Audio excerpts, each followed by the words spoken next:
Hi friends, welcome to our channel. ఈ video అయోధ్యలోని రామమందిరంలో ధ్వజారోహణం చేశారు కదా. ధ్వజారోహణం అంటే ఏమిటి, ఎందుకు చేస్తారు వివరిస్తాను. ఈ వీడియో నచ్చినట్లయితే సబ్స్క్రైబ్ చేయండి, లైక్ చేయండి, షేర్ చేయండి. ధ్వజారోహణం అర్థము మరియు ప్రాముఖ్యత. సంస్కృతంలో ధ్వజం అంటే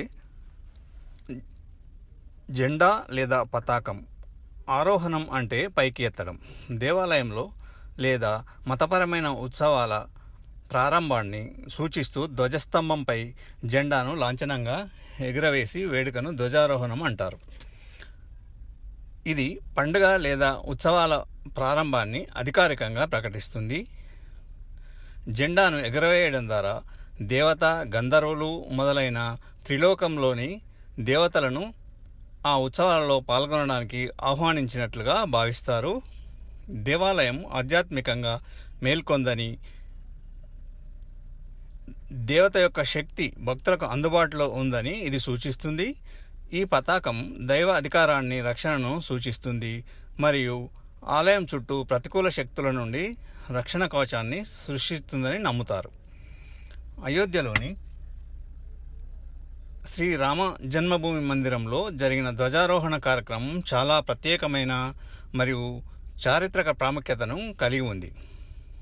శ్రీరాముడి విగ్రహ ప్రాణప్రతిష్ఠ తర్వాత ఈ ధ్వజారోహణం ఆలయ నిర్మాణం లాంఛనంగా పూర్తయిందని సూచిస్తుంది. ఇది కేవలం విగ్రహ స్థాపన కాకుండా మొత్తం ఆలయ నిర్మాణం ఆధ్యాత్మికంగా సంక్రియం అయినట్లుగా భావిస్తారు.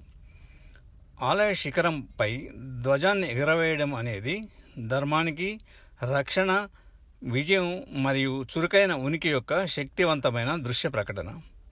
అయోధ్య రామమందిరంపై ఎగురవేసిన ధర్మధ్వజం కాషాయ జెండాపై 3 ముఖ్యమైన పవిత్ర చిహ్నాలు ఉన్నాయి. సూర్య భగవానుడు, ఇది శ్రీరాముని యొక్క సూర్యవంశాన్ని సూచిస్తుంది. ఓం, చైతన్యాన్ని మరియు సనాతన సత్యాన్ని సూచిస్తుంది.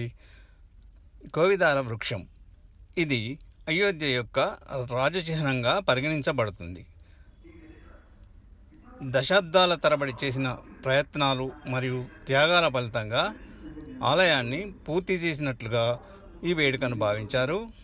ఇది కేవలం మతపరమైన వేడుక మాత్రమే కాదు, భారతీయ సాంస్కృతిక పునరుజ్జీవనము మరియు నాగరికత యొక్క దృఢత్వాన్ని ప్రపంచానికి చాటి చెప్పే గొప్ప సంఘటనగా పరిగణించబడుతుంది. ఈ వీడియో నచ్చినట్లయితే సబ్స్క్రైబ్ చేయండి. Thank you for watching this video.